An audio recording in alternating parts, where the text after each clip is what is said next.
Welcome to our channel. मैं सिंघल के आप लोगों के बीच लेकर आए हैं नया टॉपिक।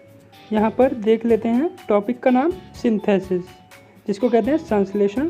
दूसरा नाम इसको हम कॉम्बिनेशन भी कहते हैं और वाक्यों का जुड़ना या जुड़ाव भी कहते हैं, मतलब जुड़ना या मिलना। Formation of a sentence by using two or more simple sentences is called synthesis. दो वाक्यों को आपस में जोड़कर एक नए वाक्य का निर्माण संश्लेषण या सिंथेसिस कहलाता है। जैसे दो अलग अलग वाक्य हो गए और उनको मैंने एक वाक्य में चेंज कर दिया, मीनिंग उसका सेम ही रहेगा, तो वो क्या हो जाएगा? सिंथेसिस हो जाएगा। एग्जाम्पल देख लेते हैं। ही जंप्ड अप, ही रैन अवे। तो क्या होगा? जंपिंग अप, ही रैन अवे। तो क्या हुआ यहाँ पे? जंपिंग मेरा यहाँ पे नॉन फाइनाइट वर्ब हो गया, और जो जीरंड की शेप में है दूसरी वर्ब हो गई मेरी रैन, जिसे कहेंगे फाइनाइट वर्ब। तो वर्ब फाइनाइट और नॉन फाइनाइट दो प्रकार की होती है। वर्ब के लिए मैं अलग से आपको वीडियो दे दूंगा, आप उसमें समझ सकते हैं कि वर्ब मेरी किस तरह से कैटेगराइज होती हैं। ठीक है, अभी देख लेते हैं सिंथेसिस के सेंटेंसेस के बारे में। तीन तरह के होते हैं: सिंपल, कॉम्प्लेक्स, कंपाउंड। नंबर एक, सिंपल सेंटेंसेस होते हैं साधारण वाक्य। इस प्रकार के वाक्यों में एक फाइनाइट वर्ब होती है। इसके अतिरिक्त सिंपल सेंटेंस में एक ही सब्जेक्ट और एक ही प्रेडिकेट होता है। एग्जाम्पल देखिए यहाँ पे, सी सा ए लोयन, सी रैन अवे। उसने एक शेर देखा, वह भाग गई। तो मैंने क्या किया? सा को सीइंग में बदल दिया, seeing a लोयन, C ran away. तो यहाँ पे क्या हुआ? दो कंबाइन सेंटेंस थे सेपरेट, इनको मैंने क्या कर दिया? कंबाइन कर दिया और एक सिंपल सेंटेंस में बदल दिया। नेक्स्ट है हमारा कॉम्प्लेक्स सेंटेंस। कॉम्प्लेक्स सेंटेंस में मिश्रित वाक्य। ये क्या करते हैं? एक से अधिक फाइनाइट वर्ब होती है इन वाक्यों में और दो से अधिक क्लॉजेज होती हैं। एक प्रिंसिपल क्लॉज, दूसरी सबऑर्डिनेट क्लॉज, जो सबऑर्डिनेट कंजंक्शन द्वारा जुड़ी होती हैं। जैसे वाक्य था, सी सा ए लोयन, सी रैन अवे। तो मैंने क्या किया? सी ran away because C saw the लोयन। तो यहाँ पे क्या हो गया? कंजंक्शन बिकॉज से मैंने, सबऑर्डिनेट कंजंक्शन है, इससे मैंने दोनों क्लॉजेज को जोड़ दिया। तो जो पहली क्लॉज होती है उसे प्रिंसिपल क्लॉज कहते हैं, ठीक है, और जो बाद वाली क्लॉज होती है उसे सबऑर्डिनेट क्लॉज, यानी कि पहली क्लॉज दूसरी वाली क्लॉज पर निर्भर करती है। बात कर लेते हैं क्लॉज की। क्लॉज को हिंदी में कहते हैं वाक्य। Clause is a part of sentence which has a sense but not complete sense. Subject plus finite verb इसमें होना अनिवार्य है। तो क्लॉज होती है मेरी दो प्रकार की। First, principal clause. And principal clause वह भाग होता है जो अपने अर्थ के लिए स्वयं में स्वतंत्र होता है और किसी भाग पर निर्भर नहीं करता। Second one is subordinate clause. ये होती है मेरी आश्रित क्लॉज, जो प्रिंसिपल क्लॉज पर निर्भर करती है, और ये तीन प्रकार की होती है। First one is noun clause, second one is adjective clause, and the third one last हो गया आपका एडवर्ब क्लॉज। तो इस तरह से मेरा क्लॉज का कैटेगराइजेशन होगा। पूरा डिटेल में आपको वीडियो अलग से मिलेगा, मैंने थोड़ा चार्ट के थ्रू आपको समझा दिया।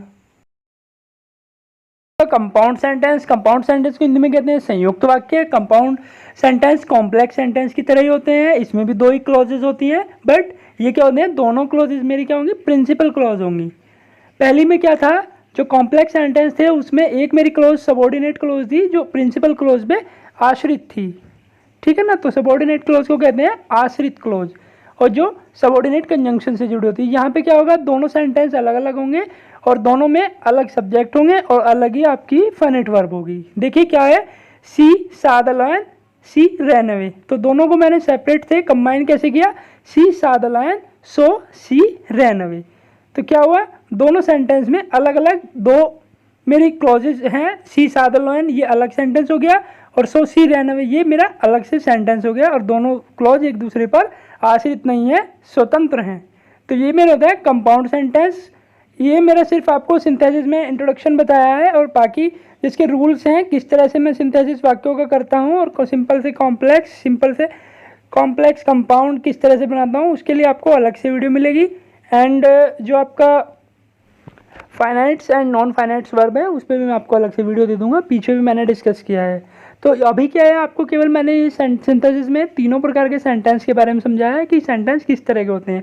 आपको समझ में आया होगा आई होप, और देखना ध्यान से कि क्या इसमें डिफरेंस होता है। बस मैंने केवल यही समझाने का आप लोग प्रयास किया है, और बाकी जो आपको समझना है, पहले फाइनाइट वर्ब और नॉन फाइनाइट वर्ब का नॉलेज होना चाहिए, तभी आप ये सेंटेंस बना सकते हैं। क्लॉज पर भी आपको अलग से वीडियो मिल जाएगा, तो वहाँ पर आप क्लॉज समझ सकते हैं। Formation of simple sentence using participle. Simple sentence के बारे में मैंने आपको बताया था, ऐसा सेंटेंस जिसमें केवल एक ही फिनिट वर्ब हो, सिंपल सेंटेंस कहलाता है। यहाँ पे बात कर रहे हैं पार्टिसिपल की, तो पार्टिसिपल होता क्या है ये भी तो पता होना चाहिए। तो पार्टिसिपल फॉर्म होता है वर्ब से, यानी वर्ब से बनता है और कार्य करता है एडजेक्टिव की तरह, एक वर्ब की तरह और एक एडवर्ब की तरह। एग्जाम्पल, दे आर प्लेइंग, तो यहाँ पे प्लेइंग क्या है, एज ए वर्ब पार्टिसिपल के रूप में है। दूसरे सेंटेंस में she has a burnt face, तो बर्न्ट का मतलब होता है जला हुआ, तो यहाँ पे क्या है, फेस की जो क्वालिटी है बर्न्ट है, तो ये क्या है एडजेक्टिव के रूप में है और वर्ब भी है, तो ये क्या है मेरा पार्टिसिपल है। कई बार बच्चे कंफ्यूज हो जाते हैं, जैसे मैंने लिखा सी लाइक्स डांसिंग, यहाँ पे dancing as a noun use हुआ है, तो ये क्या है मेरा जीरंड है, ना कि पार्टिसिपल है। क्या है ये, जीरंड है। तो यहाँ पे ध्यान भी रखना है आपको कि क्या मेरा वर्ब के रूप में अगर है तो वो कहलाएगा पार्टिसिपल, अगर नाउन की शेप में है आईएनजी फॉर्म में कोई वर्ड तो वो क्या कहलाएगा, जीरंड कहलाएगा। तो जीरंड और पार्टिसिपल में अंतर ध्यान रखना है। पार्टिसिपल के बारे में मैंने आपको वर्ब की एक वीडियो बनाया था, लिंक में मिल जाएगा, वहाँ पे भी पार्टिसिपल के बारे में देख सकते हैं। यहाँ हम प्रेजेंट पार्टिसिपल को यूज करके वाक्यों को बनाना सीख रहे हैं। प्रेजेंट पार्टिसिपल के यूज से सिंपल सेंटेंस बनाना। पार्टिसिपल 3 प्रकार के होते हैं, प्रेजेंट, पास्ट और परफेक्ट। यहाँ पे हम प्रेजेंट पार्टिसिपल से सिंपल सेंटेंस बनाना सीख रहे हैं। कैसे बनाते हैं, इसके लिए कंडीशन होती है, किस तरह से है, क्या है। नंबर 1, वाक्यों में सेम सब्जेक्ट हो। इसमें क्या होगा, आपको 3-4 सेपरेट वाक्य दिए जाएंगे, तो इसमें कह रहा है कि अगर वाक्य हैं तो उनका सब्जेक्ट सेम होना चाहिए और दोनों में फिनिट वर्ब अलग अलग हो, 2 हैं या 3 हैं, ठीक है ना। और वाक्यों में टाइम इंटरवल, समयांतराल 0 होना चाहिए, यानी कि एक वाक्य खत्म होते ही दूसरा एक कार्य खत्म होते ही दूसरा कार्य शुरू हो रहा हो, ठीक है ना। तो इस तरह से इसमें होता है। एग्जाम्पल देखिए, she saw the lion, she ran away, उसने शेर को देखा और वह भाग गई। तो देख सकते हैं सेम सब्जेक्ट है मेरा, पहले में सी है और यहाँ पर भी सी है और फिनिट वर्ब यहाँ पे अलग अलग है। पहले वाक्य में फिनिट वर्ब सॉ मीन्स देखना और दूसरे वाक्य में रैन यानी दौड़ना या रैन अवे भाग जाना, तो फिनिट वर्ब दोनों की अलग अलग है। इसी तरह से टाइम इंटरवल यहाँ पे 0 है। सी यहाँ पे सब्जेक्ट के रूप में है, मैंने अंडरलाइन किया है, और दोनों वाक्यों में सेम ही सब्जेक्ट हो। तो कैसे बनाएंगे, seeing the lion, she ran away. क्या किया, जो कार्य मेरा पहले होगा उस वाक्य की फिनिट वर्ब को हम पार्टिसिपल बनाते हैं। तो यहाँ पे सा को मैंने सीइंग में बदल दिया, तो seeing the lion, she ran away. तो सीइंग यहाँ पे क्या है, पार्टिसिपल की फॉर्म में है, तो ये क्या हो जाएगा मेरा सिंपल सेंटेंस हो जाएगा, seeing the lion, she ran away. इस तरह से आपको 2 वाक्यों को सेपरेट जो वाक्य थे उनसे हम एक कंबाइन सिंपल सेंटेंस बना सकते हैं। नेक्स्ट सेंटेंस देख लेते हैं, the girl heard the noise, she woke up. तो मैंने देखा पहले वाक्य में द गर्ल मेरा सब्जेक्ट है और दूसरे वाक्य में शी जो गर्ल के लिए ही यूज हुआ है, तो यहाँ पे दोनों में सेम सब्जेक्ट ही माने जाएंगे। इसी तरह से वर्ब में देख लेते हैं, हर्ड और वोक अप दोनों डिफरेंट है। और पहले कौन सा कार्य हो रहा है, the girl heard the noise, पहले लड़की ने शोर को सुना। तो क्या करेंगे, जो पहले वाक्य की फिनिट वर्ब है उसको हम पार्टिसिपल में बदलेंगे। तो हर्ड को मैंने क्या किया, हियरिंग में बदल दिया, hearing the noise the girl woke up. तो इस तरह से मेरा ये सिंपल सेंटेंस बन जाएगा। क्लियर है। नेक्स्ट सेंटेंस देख लेते हैं, they saw the flames, they ran towards the burning house. उन्होंने ज्वाला को देखा और वे दौड़े अपने घर जलते हुए घर की तरफ। तो यहाँ पे क्या है, दे दोनों में सेम है और सा और रैन दोनों डिफरेंट फिनिट वर्ब है। तो कैसे चेंज किया, पहले कार्य हुआ देखने का, तो seeing the flames, they ran towards the burning house, ठीक है। तो इस तरह से हम चेंज करेंगे।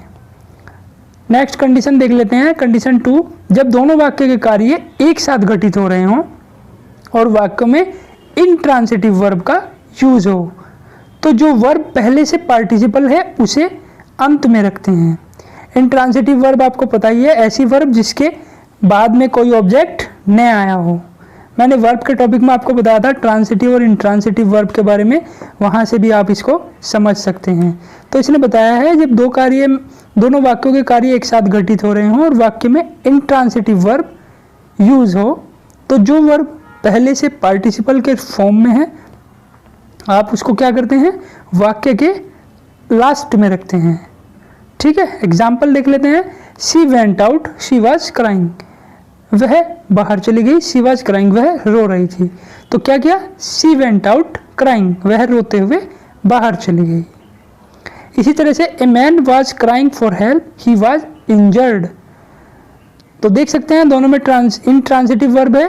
तो क्या किया, N injured man was crying for help. तो इस तरह से मेरे ये चेंज हो जाएंगे। और पहले वाक्य में भी वेंट आउट लगा हुआ है, इसके बाद में कोई ऑब्जेक्ट नहीं है, तो यहाँ पे ये क्या हो जाएगी, इंट्रांसिटिव वर्ब हो जाएगी। और दूसरे वाक्य में भी इसमें जो शी वाज क्राइंग है तो वॉज क्राइंग, इसके बाद में कोई ऑब्जेक्ट आप नहीं देख रहे होंगे, तो ये क्या हो जाएगी, मेरी इंट्रांसिटिव वर्ब हो जाएगी। तो इसको क्या किया मैंने, पार्टिसिपल की फॉर्म में है तो इसको वाक्य के लास्ट में मैंने रख दिया। इसी तरह दूसरे वाक्य में क्या था, a man was crying for help, he was injured, तो an injured man was crying for help. इस तरह से हम इसको चेंज करेंगे। आई होप आपको समझ आ रहा होगा। नेक्स्ट कंडीशन देख लेते हैं किस तरह से है, क्या है। तो हमारी नेक्स्ट कंडीशन यहाँ पर है कंडीशन थर्ड, जब पहले कार्य के परिणाम स्वरूप दूसरा कार्य हो रहा हो तो वाक्य में बी फॉर्म्स की वर्ब का यूज, और यदि वाक्य में बी फॉर्म्स की वर्ब का यूज हो रहा हो तो बी फॉर्म ऑफ वर्ब को बीइंग में बदल देते हैं। आपको बताइए बी फॉर्म कौन कौन सी होती है, मैंने बताई थी आपको, is, are, am, was, were.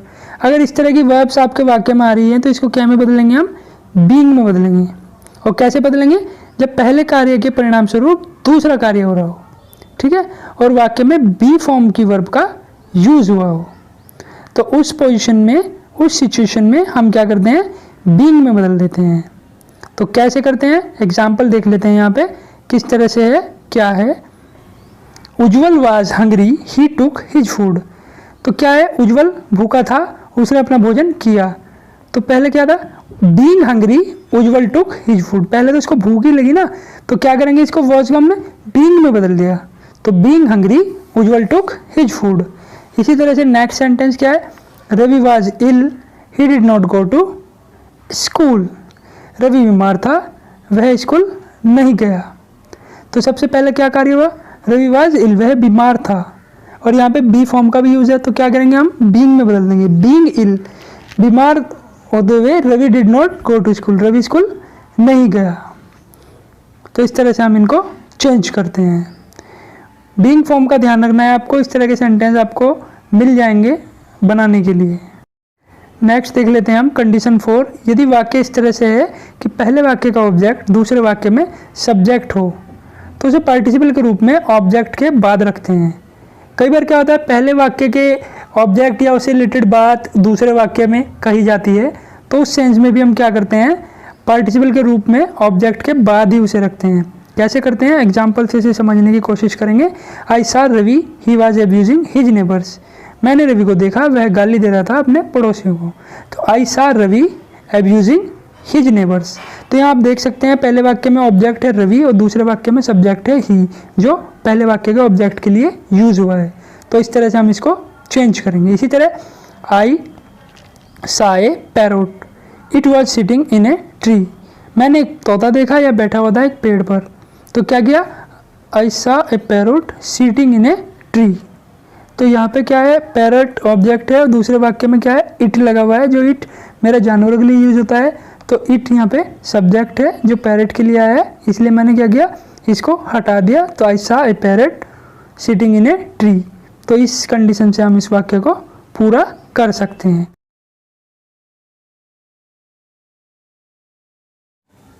Past participle के यूज से सिंपल सेंटेंस बनाना, यह वर्ब के थर्ड फॉर्म के रूप में होता है तथा पहले वाक्य के ऑब्जेक्ट के विशेषण का कार्य करता है।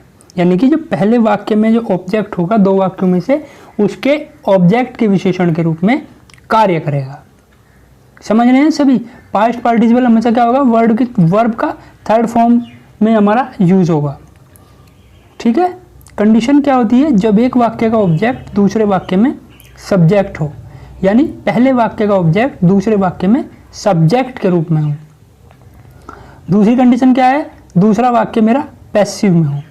जब दूसरा वाक्य पैसिव में दिया होगा और पहले वाक्य का ऑब्जेक्ट दूसरे वाक्य में सब्जेक्ट के रूप में दिया होगा, तब हम पास्ट पार्टिसिपल का यूज करके सिंपल सेंटेंस बनाते हैं। किस तरह बनाते हैं चलिए देख लेते हैं। एग्जाम्पल देख लेते हैं। I found my pen, it was stolen. मैंने अपना पेन ढूंढ लिया या पा लिया जो यह चोरी हो गया था। तो देख सकते हैं माई पेन और दूसरे वाक्य में सब्जेक्ट क्या है? इट, जो पेन के लिए यूज हुआ है। तो यहाँ पे क्या होगा? पहले वाक्य का ऑब्जेक्ट दूसरे वाक्य में सब्जेक्ट के रूप में मेरा कार्य कर रहा है। तो क्या करेंगे देख सकते हैं। सेकंड सेंटेंस में स्टोलन है और ये पैसिव वॉइस में है, तो हम स्टोलन को ही पार्टिसिपल एज ए यूज करेंगे। तो क्या किया? I found my stolen pen. तो ये बन जाएगा मेरा simple sentence use of past participle.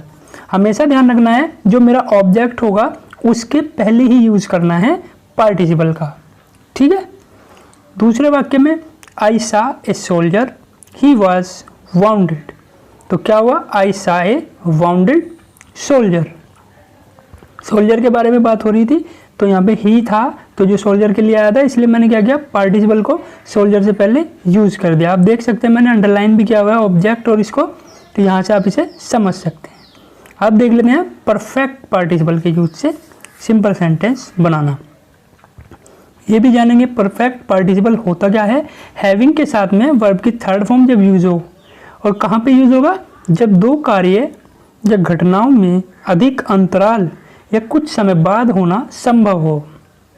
मतलब एक कार्य के समाप्त होने के बाद ही दूसरा कार्य शुरू हो। कैसे?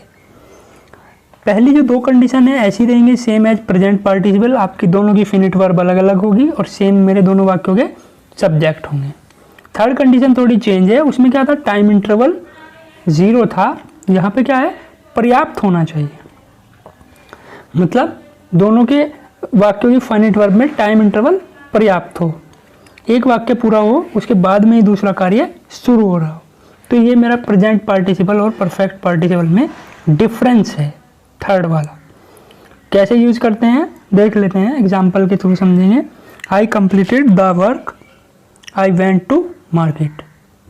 मैंने कार्य पूरा कर लिया, मैं बाजार चला गया। तो यहाँ पे क्या है? पहले उसने काम पूरा किया फिर वो बाजार गया। तो क्या करेंगे? Having completed the work, I went to market. दूसरा वाक्य she finished her homework, she went home. उसने अपना कार्य पूरा कर लिया, वह घर चली गई। तो having finished her homework, she went home. तो यहाँ पे कैसे किया देखेंगे। पहले जो वर्क मेरा होता है उसमें मैं हैविंग का यूज करता हूँ, जो कार्य मेरा पहले समाप्त होता है और उसी से हम पार्टिसिपल बनाते हैं। तो जैसे having finished her homework, her work she went home. तो आप देख सकते हैं पहले वर्क समाप्त जो हुआ था उसी को लेके हमने हैविंग को यूज करके पार्टिसिपल बनाया। कंडीशन 2 क्या है? यदि पहला सेंटेंस से कार्य पैसिव में है तो हैविंग बीन प्लस वर्ब की थर्ड फॉर्म यूज करके सिंपल सेंटेंस बनाते हैं। कैसे? Example, he was deceived by his friend, he lost all hope. उसको उसके दोस्त के द्वारा धोखा दिया गया था, उसने अपनी सारी आशाएं खो दी। तो क्या किया? Having been deceived by his friends, he lost all hope. तो यहाँ पे भी सेम ही है, आप देख सकते हैं पहला वाक्य पैसिव में है और क्या बताया था? अगर पहला वाक्य पैसिव में है तो हैविंग बीन प्लस वर्ब की थर्ड फॉर्म यूज करके बनाते हैं। सेकंड सेंटेंस भी सेम है, he was punished by the teacher, he left the class. तो पहले पनिशमेंट मिला, बाद में वो क्लास छोड़ के चला गया।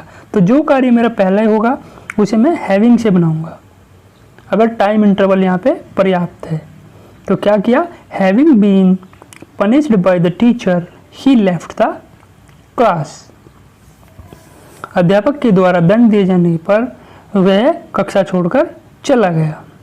तो इस तरह से हम परफेक्ट पार्टिसिपल का यूज करते हैं। अब देख लेते हैं ऐसे वाक्य जिसमें एक से ज़्यादा पार्टिसिपल का हम यूज़ करते हैं। कुछ सेंटेंस ऐसे भी होते हैं जिसमें प्रेजेंट और परफेक्ट पार्टिसिपल का यूज़ हमें समझ नहीं आता है, तो हम वाक्य के सेंस के अकॉर्डिंग प्रेजेंट या परफेक्ट पार्टिसिपल किसी भी एक का यूज़ कर सकते हैं। कैसे करते हैं? अलग अलग तरह के वाक्य हैं, कुछ वाक्यों में मेरे दोनों ही यूज हो जाते हैं, तो देख लेंगे कैसे किस तरह से करेंगे। He raised his gun, he took aim, he shot the tiger. तो मैंने सारे को ये प्रेजेंट पार्टिसिपल से बनाया। कैसे बनाया? Raising his gun and taking aim, तो यहाँ पे दोनों पार्टिसिपल आ गए, raising and taking. He shot the tiger, और एक मेरी फिनिट वर्ब होगी और एक मेरा सब्जेक्ट हो गया ही। तो इस तरह से मैंने क्या किया, 3 सेंटेंस को एक सिंपल सेंटेंस में कन्वर्ट कर दिया। मीनिंग मेरा सेम ही है। दूसरा वाक्य, he could not eat hard food, he was very old, he had lost his teeth. वह, मतलब हार्ड फूड का मतलब होता है पक्का खाना है, एक तरह से ऐसा खाना जिसको खाने में थोड़ी तकलीफ हो, दांतों का यूज़ हो। तो इसने बताया दांतों का तो सभी में यूज़ होता है, मतलब मजबूत दांत हो। तो कैसे बनाया? Being very old and having lost his teeth, he could not eat hard food. तो इसको मैं समझाता हूँ कैसे मैंने किया है। देख सकते हैं, सबसे पहले यहाँ पे दिया ही वॉज वेरी ओल्ड, तो मैंने यहीं से ले लिया बीइंग वेरी ओल्ड, और थर्ड सेंटेंस दिया he had lost his teeth. तो यहाँ पे बात पास्ट में गई हुई है, तो ही हैड लॉस्ट, तो इसलिए मैंने क्या किया, and having lost his teeth, और फिर पहले वाक्य को जोड़ दिया, he couldn't eat hard food. इस तरह से हम यूज कर सकते हैं।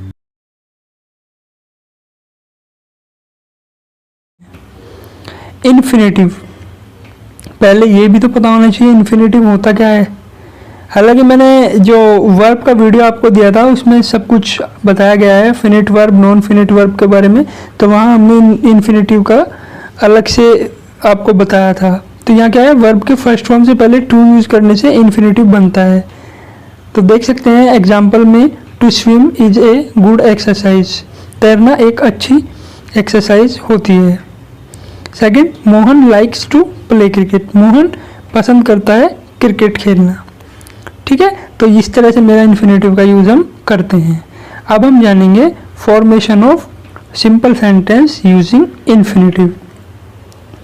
सिंपल सेंटेंस को हम किस तरह बनाते हैं इन्फिनेटिव का यूज़ करके। सिंपल सेंटेंस में मैंने बताया था आपको एक फिनिट वर्ब होगी, तो यहाँ पे जो रूल्स हैं इनको हम फॉलो करके आसानी से अपना सिंपल सेंटेंस बना सकते हैं। स्ट्रक्चर क्या होगा, जो सेंटेंस 1 का सब्जेक्ट है और सेंटेंस 2 का सब्जेक्ट है मेरे सेम होने चाहिए। ठीक है। दूसरा, सेंटेंस 1 जो मेरा पहला सेंटेंस होगा रीजन को शो करेगा, कारण दिखाएगा, और सेंटेंस 2 रिजल्ट को शो करेगा, और जो रिजल्ट को शो करेगा इसमें हम टू प्लस वर्ब की फर्स्ट फॉर्म यूज करते हैं और सिंपल सेंटेंस बनाते हैं। किस तरह से बनाते हैं आगे जानेंगे हम। पहले देख लेते हैं जो मेरे इन्फिनेटिव वाले वाक्य होते हैं वो क्या शो करते हैं। इन वाक्यों से कर्तव्य, उद्देश्य या परिणाम आदि का बोध होता है। मीन्स इन्फिनेटिव का प्रयोग ऐसे वाक्यों के लिए करते हैं जिनसे कर्तव्य, उद्देश्य या परिणाम आदि प्रकट हो। चलिए एग्जाम्पल से इसको हम समझते हैं। Ravi ran fast, he wanted to get first prize. Ravi तेज दौड़ा क्योंकि वह चाहता था फर्स्ट प्राइज लेना या पाना। तो देख सकते हैं जो पहला वाक्य है रीजन को मेरा शो कर रहा है। तेज दौड़ा यानी इसका कारण है। कारण क्या है, वह फर्स्ट प्राइज चाहता है, तो वो क्या हो जाएगा, मेरा रिजल्ट हो जाएगा।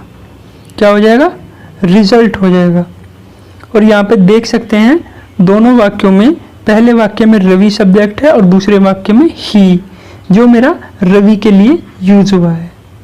ठीक है, नाउन प्रोनाउन का इतना इशू नहीं, बट मेरे सब्जेक्ट ही यहाँ पे सेम ही है क्योंकि रवि के लिए मेरा ही यूज हुआ है। तो किस तरह से फॉर्म किया, Ravi ran fast to get first prize, Ravi तेज दौड़ा फर्स्ट प्राइज लेने के लिए।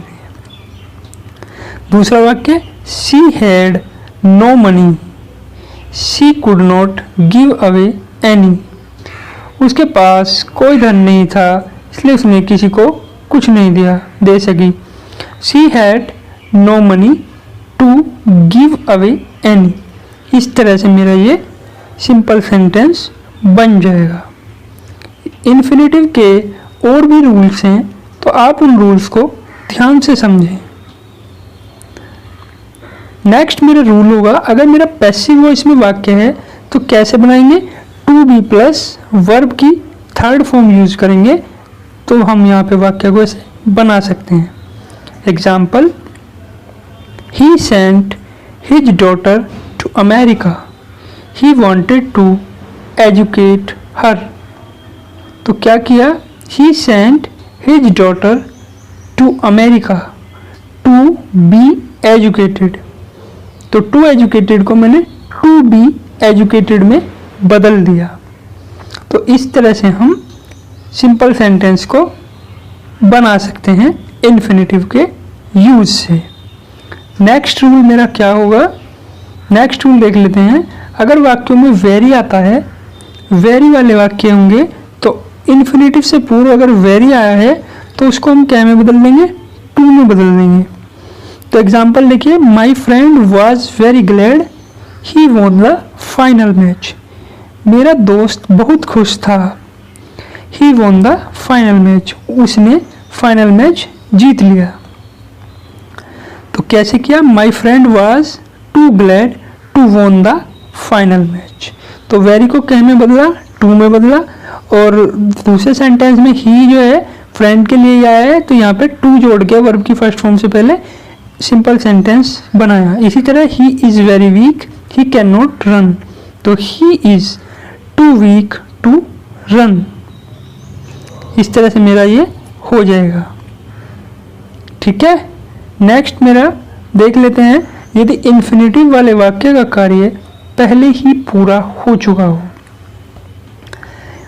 अगर इन्फिनेटिव वाला जो वाक्य है उसका मेरा जो काम है पहले हो चुका हो तो perfect infinitive to have plus third form of verb बनाते हैं। कैसे, I heard of your success, I was pleased. मैंने तुम्हारी कामयाबी के बारे में सुना, मैं खुश था। तो I was pleased to have heard of your success. दूसरे वाक्य में, Ujjwal passed the exam, he was glad. तो Ujjwal was glad to have passed the exam. ठीक है, तो इस तरह से हम इनको फॉर्म करते हैं। आई होप आप समझ पा रहे होंगे।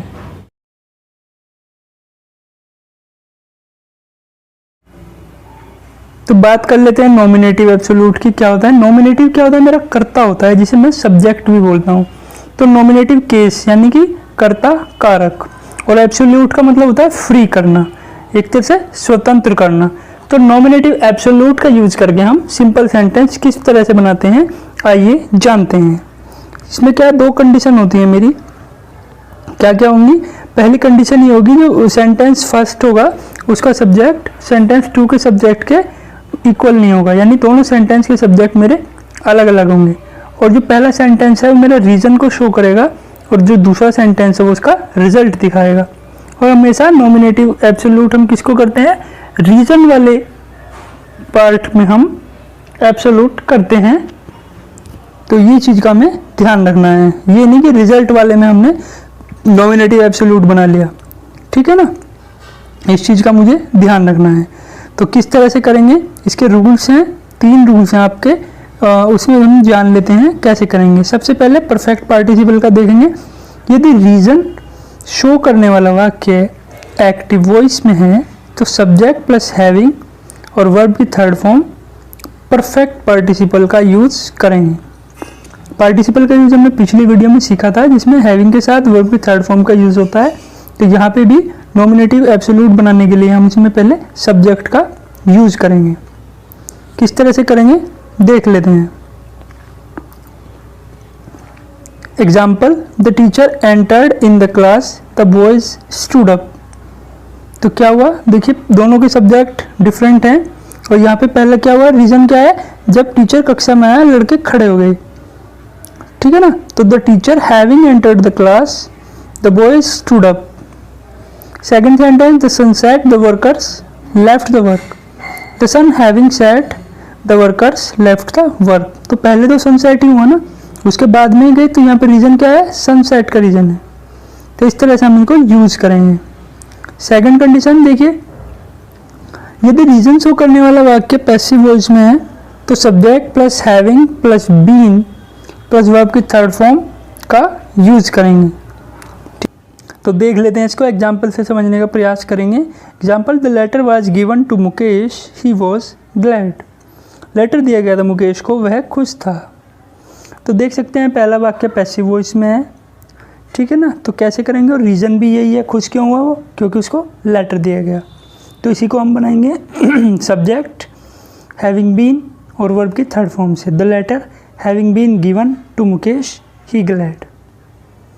Second sentence, the signal was given, the train started. The signal having been given, the train started. तो इस तरह से हम इनको बनाते हैं। पैसिव वॉइस वाले वाक्य का ध्यान रखना है आपको, ठीक है। एक पार्ट और है इसका, वो और देख लेते हैं। यदि रीजन शो करने वाले वाक्य में be form is, are, am, was, were हो तो इन्हें बीइंग में बदलेंगे। आपने पहले भी किया होगा use is, are, am, was, were का, पार्टिसिपल के यूज़ में हमने किया था। और जो बी फॉर्म होती है तो हम उसको बीइंग में ही बदल देते हैं, ठीक है ना। तो कैसे बदलेंगे देख लेते हैं, और ध्यान रखना है उसी वाक्य में बदलेंगे जिसमें रीजन शो हो रहा होगा। Example, it was November, it I went to meet my friend. तो it being November, I went to meet my friends. Second sentence, the school was over, the teachers left the school. तो the school being over, पहले तो school ही over हुआ ना, जब भी तो teacher left होंगे। तो the school being over, the teacher left the school. तो बच्चों ये ध्यान रखना है कि पहले कौन सा कार्य हो रहा है और क्या इसमें पहले रीज़न है, क्या रिजल्ट है, तभी आप इनको यूज़ कर पाओगे सही से, ठीक है ना। अब देख लेते हैं, कुछ मेरे ऐसे होते हैं वाक्य जिनमें दोनों का यूज़ हो जाता है, प्रेजेंट पार्टिसिपल और परफेक्ट पार्टिसिपल का भी एक साथ ही, नॉमिनेटिव एब्सोल्यूट के यूज से, ठीक है ना। जैसे अभी मैंने देखा नॉमिनेटिव एब्सोल्यूट मैंने परफेक्ट पार्टिसिपल में किया और प्रेजेंट पार्टिसिपल में किया, जो बीइंग वाले थे, ठीक है ना। तो कई बार ऐसा होता है कि एक ही सेंटेंस में मुझे दोनों यूज़ कर जाने होते हैं। तो कैसे करते हैं देख लेते हैं। इसमें देख, the siege was over, the enemy withdrew, the people took a sigh of relief. तो the siege being over and the enemy having withdrawn, the people took a sigh of relief। तो देख सकते हैं पहले मैंने being का use किया और सेकंड सेंटेंस में having withdrawn का यूज़ किया है, ठीक है ना। तो दोनों पार्टिसिपल एक साथ आ गए और यूजिंग नॉमिनेटिव एब्सोल्यूट। तो इस तरह से हमें इसको करना होता है।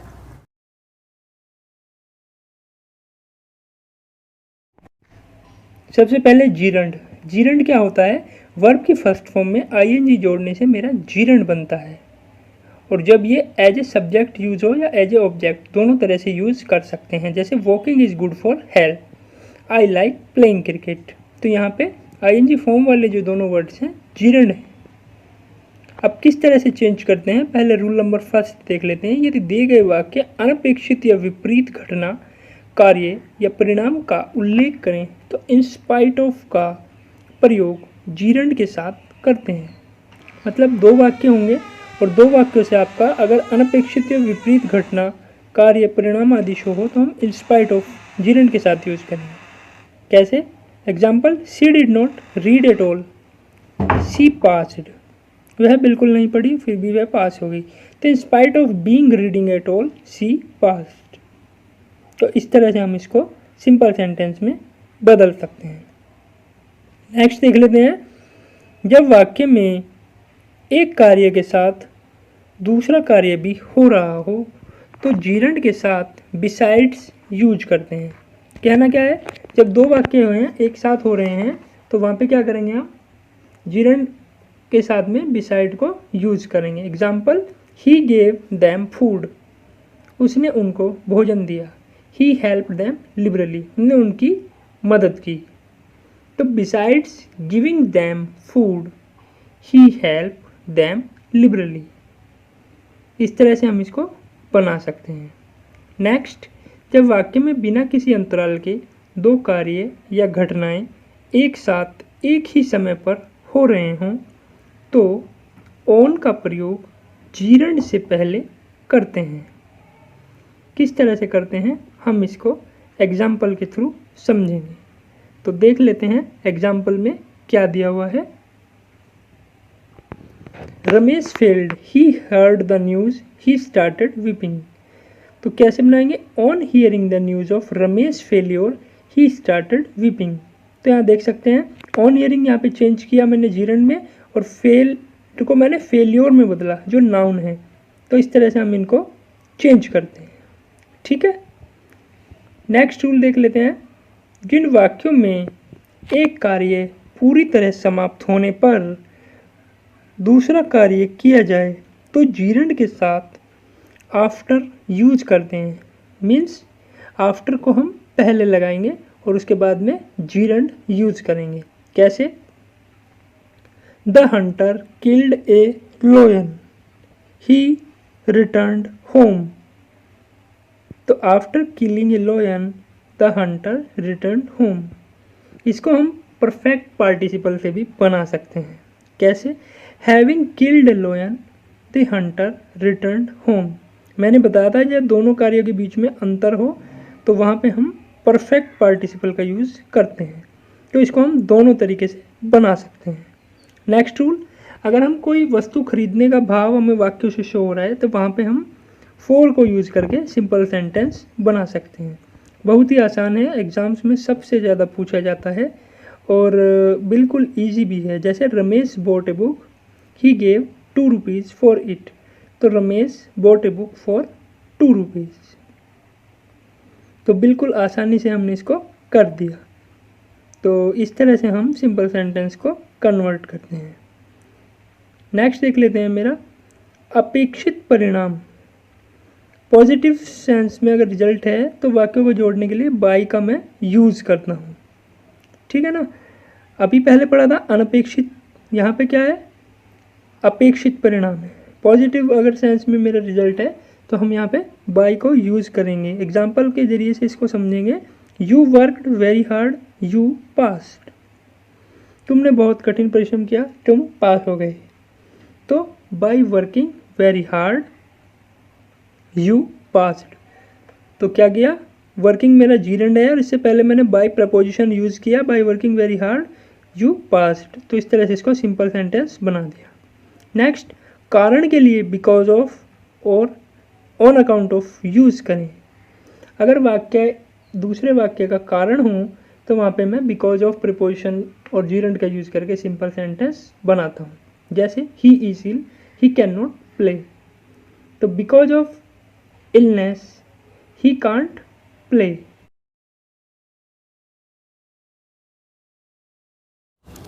तो सबसे पहले जानते हैं फ्रेज के बारे में। फ्रेज को कहते हैं शब्दांश। क्या होता है, एक group of words without verb. शब्दों का ऐसा समूह जिसमें वर्ब न हो वह फ्रेज कहलाता है। Example, the capital of India, in the corner, etcetera. क्योंकि अगर शब्दों के समूह में आपका वर्ब हो जाएगा तो वो क्या हो जाएगा, आपका क्लोज हो जाएगा। ठीक है। इन अपोजिशन क्या होता है, बगल में, पास पास या समानाधिकरण। ठीक है। यहाँ पे नोट करने वाली बात क्या है, जब दो नाउन और नाउन फ्रेज एक ही व्यक्ति या वस्तु के बारे में बता रहे हो तो एक नाउन फ्रेज को दूसरे नाउन फ्रेज के बाद यूज करना फ्रेज इन एपोजिशन कहलाता है। ठीक है, ध्यान से समझना इसको। नाउन फ्रेज क्या होता है, वह शब्द समूह जो नाउन का कार्य करता है। ठीक है। आगे आप एडजेक्टिव फ्रेज और एडवर्ब फ्रेज के बारे में भी जानेंगे। तो यहाँ जो नाउन का कार्य करे वो नाउन फ्रेज होगा। ठीक है।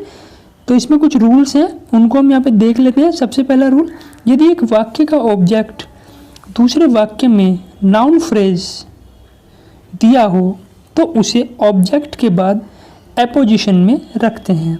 एपोजिशन का मतलब होता है पास पास रखना, और इन एपोजिशन का मतलब होता है बगल में या पास में।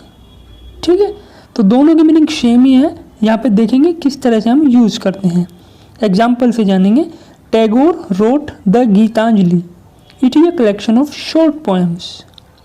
टैगोर ने गीतांजलि किताब लिखी और यह लघु कविताओं का समूह है। तो देखिए पहले वाक्य में ऑब्जेक्ट क्या है, गीतांजलि, और दूसरे में इट है। तो मैंने क्या किया, क्वेश्चन एपोजिशन कर दिया।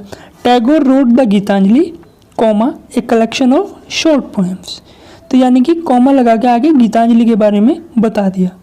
इट इज़ रिमूव हो गया। तो इसी तरह से आपको सिंपल से कंबाइंड सेंटेंस बनाना है ये आपका। ठीक है, सेकंड रूल, यदि जो वाक्य दिए होंगे सेपरेट वाक्य सब्जेक्ट के बारे में हो तो दूसरे नाउन या नाउन फ्रेज को एपोजिशन यानी पास पास कोमाज के बीच में रखते हैं। ठीक है ना, वाक्य में क्या है, अगर दोनों वाक्य सब्जेक्ट के बारे में है, यहाँ पे आपने पहला वाक्य देखा, इसमें क्या किया था मैंने, ऑब्जेक्ट को एपोजिशन में किया था। ठीक है, लेकिन अगर दोनों वाक्य सब्जेक्ट के बारे में हो, देखिए जैसे Delhi is an old city, it is the capital of India. तो Delhi an old city is the capital of India. तो यहाँ पे मैंने क्या किया, दिल्ली के बारे में बात थी तो पहले क्या किया, दिल्ली और कॉमा लगा के एन ओल्ड सिटी, फिर कॉमा लगा के is the capital of India. इस तरह से मेरा ये कंबाइन बन जाएगा। दूसरा सेंटेंस, Ravi is a teacher, he lives in Delhi. तो यहाँ पे रवि की बात है तो Ravi comma a teacher comma lives in Delhi. यहाँ पे दोनों रूल आपके आ गए, ऑब्जेक्ट वाला भी और सब्जेक्ट वाला भी, जो मैंने आपको पहले नंबर पे बताया था। ठीक है ना, ध्यान से समझे। और देख लेते हैं इसके example. Here is my sister in law, her name is सोना। तो क्या किया, here is my sister in law सोना, या हियर इज सोना, कॉमा लगा के लिखेंगे माई सिस्टर इन लॉ। अगर प्रॉपर नाउन के बाद कर लगाएंगे तो फिर कॉमा लगाएंगे, और अगर नॉर्मल करेंगे कॉमन नाउन से तो फिर वहाँ पे प्रॉपर नाउन आता है तो फिर कॉमा नहीं आएगा। Second, Milton was a famous English poet, he was blind. तो Milton a famous English poet was blind. इस तरह से करने हैं। थर्ड रूल, यदि दो वाक्यों में से एक में बी फॉर्म वाली वर्ब हो व दूसरे में ट्रांसिटिव वर्ब हो तो बी वर्ब के बाद नाउन फ्रेज को एपोजिशन में रखते हैं। ठीक है, कैसे रखते हैं यहाँ पे मैं एग्जाम्पल से देख लेता हूँ। जैसे दिया, Shashwat is the monitor of our school, he stands first in the class. तो दोनों में देख सकते हैं आप बी फॉर्म में, Shashwat the monitor of our class stands first in the class. ठीक है, नेक्स्ट, यदि दोनों वाक्यों में एक ही प्रकार की वर्ब हो तो अधिक फेमस या इम्पोर्टेंट नाउन फ्रेज को एपोजिशन में रखना चाहिए। ठीक है ना, सेम वर्ब होगी, जैसे कि दोनों में इजी आ गया। लाइक देखिए, new Delhi is the capital of India, it is a big city. तो इसने क्या किया, new Delhi the capital of India is a big city. ठीक है, तो नाउन फ्रेज में क्या लिया, द कैपिटल ऑफ इंडिया। पहले जान लेते हैं एडवर्ब के बारे में। एडवर्ब होता क्या है, adverb is a word that modifies all part of speech except noun, pronoun and interjection. ठीक है, यानी सभी पार्ट ऑफ स्पीच को मॉडिफाई करेगा नाउन, प्रोनाउन और इंटरजेक्शन को छोड़ के, क्योंकि नाउन प्रोनाउन की क्या हो जाता है, एडजेक्टिव हो जाएगा। ठीक है, जैसे रवि स्पीक्स लाउडली, तो यहाँ पे क्या है, लाउडली मेरा एडवर्ब है जो स्पीक यानी बोलने की विशेषता बता रहा है, स्पीक मेरा वर्ब है। क्लियर। इसी तरह से एडवर्बियल फ्रेज क्या होता है, a group of word that works like an adverb, शब्दों का ऐसा समूह जो एक एडवर्ब की तरह कार्य करे, उसे हम एडवर्बियल फ्रेज कहते हैं। फ्रेज मेरी तीन होती है, नाउन फ्रेज, एडजेक्टिव फ्रेज और एडवर्बियल फ्रेज। तो यहाँ हम एडवर्बियल फ्रेज देख रहे हैं, जैसे Ravi went to market in a hurry, Ravi market गया जल्दी में। ठीक है, इसे हम सेपरेट वाक्यों से कंबाइन करके समझते हैं, सिंथेसिस करके। जैसे Ravi went to market, he was in a hurry. तो क्या किया, Ravi went to market hurriedly, दोनों वाक्यों को एक सेंटेंस में बदल दिया। ठीक है, कुछ यहाँ पे एडवर्ब और एडवर्बियल फ्रेज दिए हुए हैं। फ्रेज क्या होता है, शब्दों का एक समूह होता है। ठीक है, जैसे केयरफुल्ली का with care, हरीडली in a Hari, carelessly without care. जो इस तरह के वर्ड आएंगे उसमें विदाउट लगाना होता है। ठीक है ना, तो ये आपको कुछ याद करने होंगे कि एडवर्बियल फ्रेज मेरी कौन सी हो सकती है। नोट करेंगे ये बात, एडवर्ब का प्रयोग हम वाक्य के अंत में करते हैं, किंतु कभी कभी इसको हम वाक्य के शुरू में भी यूज कर सकते हैं। ठीक है ना, example, the trees were cut down, the cutting was rapid. पेड़ कट रहे थे और कटिंग तेजी से हो रही थी, तो ट्रीज वर कटिंग रैपिडली। तो दोनों वाक्यों को एक सिंपल सेंटेंस में हमने एडवर्बियल फ्रेज के यूज से बदल दिया। ठीक है, नेक्स्ट कुछ एग्जाम्पल और हैं, देख लेते हैं। She gave me thanks, her words were sweet. So क्या हो जाएगा इसको, शी थैंक्ड मी स्वीटली। ठीक है, इस तरह से हम इसको सिंपल सेंटेंस में बदल देंगे। I read the book, I read it in a hurry. तो I read the book hurriedly. ठीक है, तो इन ए हरी को हरीडली में मैंने चेंज कर दिया। इन ए हरी क्या था, एडवर्बियल फ्रेज, और हरीडली एडवर्ब। इसी तरह से she spent all her money, she was foolish. तो कैसे चेंज किया, she spent all her money foolishly. ठीक है, तो यहाँ पे ऐसे चेंज हो जाएगा। नेक्स्ट, एडवर्बियल फ्रेज के यूज से कैसे हम करते हैं। एडवर्बियल फ्रेज का प्रयोग सदैव वाक्य के अंत में आना चाहिए, किंतु वाक्य के अंत में अगर एडवर्ब हो तो इसे हम शुरू में भी ले सकते हैं। ठीक है ना, एडवर्बियल फ्रेज मैंने बताया था वो फ्रेज जो वाक्य में एडवर्ब का कार्य करे, और फ्रेज क्या होता है ये आपको मैं बता ही चुका हूँ। ठीक है ना, एग्जाम्पल देख लेते हैं। You must do the work, the cost does not count. तो you must do the work at any cost. तो यहाँ पे एडवर्बियल फ्रेज का यूज करके हमने वाक्य को सिंपल सेंटेंस में बदल दिया। Next, a rose has thorns, it is certain. इसमें क्या है, वाक्य में एडवर्ब लास्ट में आ गया, तो इसको हम शुरू में एडवर्ब को ले आएंगे। Certainly a rose has thorns, thorns का मतलब कांटे। Next, finish your work, it should not be delayed.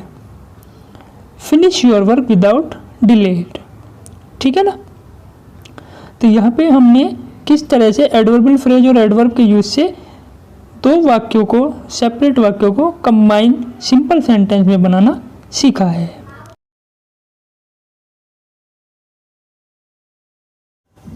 Rule first यहाँ पे देख लेते हैं। इफ सेंटेंस फर्स्ट, यदि पहले वाक्य में आपका नाउन हो और दूसरे वाक्य में एडजेक्टिव हो, तो कंबाइन करते समय एडजेक्टिव के बाद नाउन का यूज करेंगे। मैंने पहले भी बताया था नाउन से पहले हमेशा एडजेक्टिव ही आता है और वर्ब से पहले एडवर्ब आता है। एग्जाम्पल से देखते हैं, सेपरेट सेंटेंस है, I saw a boy, the boy was blind. तो दूसरे जो वाक्य है इसमें ब्लाइंड मेरा एडजेक्टिव है, तो इसको हम बॉय से पहले ले आएंगे। तो किस तरह से बनाएंगे, आई सा ए ब्लाइंड बॉय। ठीक है, तो आपको पहले भी बता रखा है, एडजेक्टिव्स की वीडियो आपको इसमें लिंक में मिल जाएगा एडजेक्टिव समझने के लिए, किसी को एडजेक्टिव समझना हो तो। ठीक है ना, तो वहाँ पे आप एडजेक्टिव देख सकते हैं। दूसरा सेंटेंस मैंने लिया, a lion was hungry, he killed a horse, the horse was black. तो कैसे बनाया, a hungry lion killed a black horse. तो दोनों में मैंने क्या किया, लायन से पहले हंग्री यूज कर दिया और इसमें हॉर्स से पहले ब्लैक यूज कर दिया, जो कि एडजेक्टिव्स हैं। Next, she has a son, he is 9 years old। तो कैसे करेंगे, she has a 9 years old son. तो जो सन मेरा नाउन है और 9 years old एडजेक्टिव्स हो जाएगा। ठीक है, तो इस तरह से हमने एडजेक्टिव के यूज से जाना सिंपल सेंटेंस बनाना। अब हम जानेंगे बाय यूजिंग कंजंक्शन एंड के द्वारा हम किस तरह से सिंपल सेंटेंस बनाते हैं। उससे पहले हम जान लेते हैं कंजंक्शन मेरा होता क्या है। तो कंजंक्शन क्या होता है, the word which joins two words, phrases, clauses और sentences is called conjunction. Conjunctions के बारे में कंप्लीट वीडियो अलग से दिया हुआ है, वीडियो की प्लेलिस्ट में आप देख सकते हैं, वहाँ पे आपको सारी वीडियो मिल जाएंगी जो आपके पार्ट ऑफ स्पीच से रिलेटेड है। तो आज हम जानेंगे एंड के यूज से हम किस तरह से सिंपल सेंटेंस बनाते हैं, या हम दो तरह के वाक्य बना सकते हैं। कौन कौन से बना सकते हैं एंड के यूज से? फर्स्ट में बना सकता हूँ आपका सिंपल सेंटेंस, ठीक है, और सेकंड में बना सकता हूँ कंपाउंड सेंटेंस। अभी तक हम सिंपल सेंटेंस के बारे में पढ़ रहे हैं, ठीक है ना। तो जान लेते हैं सिंपल सेंटेंस को हम किस तरह से फॉर्म करते हैं बाय यूजिंग कंजंक्शन एंड। तो देखिए, नाउन 1 और फ्रेज 1 प्लस नाउन 2 और फ्रेज 2, इस तरह से जोड़ के हम सिंपल सेंटेंस बना सकते हैं। और इसी तरह क्लोज के साथ में अगर जोड़ेंगे तो क्या बनेगा, मेरा कंपाउंड सेंटेंस बनेगा। और दो सेंटेंस को तब जोड़ेंगे तो भी मेरा कंपाउंड सेंटेंस ही बनेगा। फिलहाल हम सिंपल सेंटेंस पर फोकस करेंगे, करेक्ट। तो देखिए, फ्रेज जान लेते हैं। फ्रेज क्या होता है? बच्चे कहते हैं फ्रेज नहीं पता, क्लोज नहीं पता। तो फ्रेज मेरा होता है शब्दांश, a group of words without verb. Like शब्दों का एक ऐसा समूह जिसमें वर्ब ना हो, वो फ्रेज कहलाएगा। जैसे Delhi the capital of India is an old city. तो द कैपिटल ऑफ इंडिया यहाँ पे क्या है? फ्रेज हो गया मेरा, ठीक है ना। और इसको मैंने ऐड करके एक सिंपल सेंटेंस बनाया। क्लोज क्या होता है? क्लोज होता है मेरा it is not a sentence. ये मेरा पूरा वाक्य नहीं होता, बट एक पार्ट होता है सेंटेंस का। It is subject and a finite verb. Example, I called Dev but he couldn't give any answer. तो इसमें क्या होगा? आई कॉल्ड देव मेरा सेंटेंस फर्स्ट हो गया, but he couldn't give any answer. ये क्या होगा? मेरे क्लोज हो जाएगी, जो पहली प्रिंसिपल क्लोज पर डिपेंड कर रही है। और ये क्या है? सबऑर्डिनेट क्लोज है। इसके बारे में हम नेक्स्ट वीडियो में जानेंगे। अभी मैंने केवल क्लोज के बारे में आपको बताना चाहता है यहाँ पे, इसलिए सेंटेंस दिया है, ठीक है ना। तो जान लेते हैं कंजंक्शन एंड के द्वारा किस तरह से हम सिंपल सेंटेंस को फॉर्म करते हैं, ठीक है ना। जब दो नाउन्स को जोड़ना हो तो एंड यूज करेंगे। अगर दो से अधिक नाउन है तो पहले नाउन के बाद में कॉमा यूज करेंगे और लास्ट में सबसे एंड यूज करेंगे। तो इस तरह से हम सिंपल सेंटेंस बना सकते हैं, ठीक है। आई होप आप लोग समझ पा रहे होंगे। थोड़ी स्पीड से मैं बता रहा हूँ, ऐसा मत सोचना वीडियो बार बार देख सकते हैं, आपको समझ आ जाएगा। Example, Ravi went to Delhi, Mohan was also with him. तो क्या किया मैंने? दो नाउन है रवि एंड मोहन, तो इनको कंबाइन कर दिया, Ravi and Mohan went to Delhi.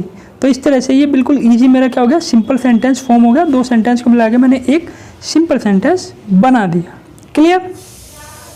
और एग्जाम्पल देख लेते हैं। आई टुक मिल्क, आई टुक स्वीट्स, आई टुक टी ऑल्सो। मैंने दूध पिया, मिठाइयाँ ली, और उसके बाद में चाय भी पी।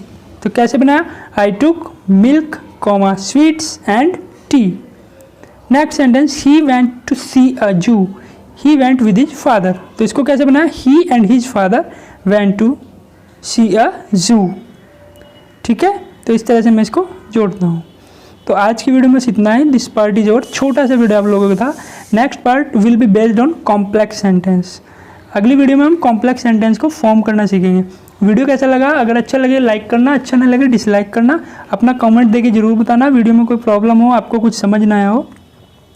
अगर वीडियो के नोट्स चाहते हैं, मैंने स्टार्टिंग में बताया था, टेलीग्राम ग्रुप ज्वाइन करें, वहाँ पे आपको PDF मिल जाएंगी। सारे नोट्स आप वहाँ से नोट कर सकते हैं, ठीक है ना। टेलीग्राम का लिंक हमारे वीडियो के डिस्क्रिप्शन बॉक्स में दिया हुआ है, ठीक है ना। बाकी पिछली वीडियो के लिंक भी आपको वहाँ से मिल जाएंगे, ठीक है। तो आज की वीडियो में इतना ही।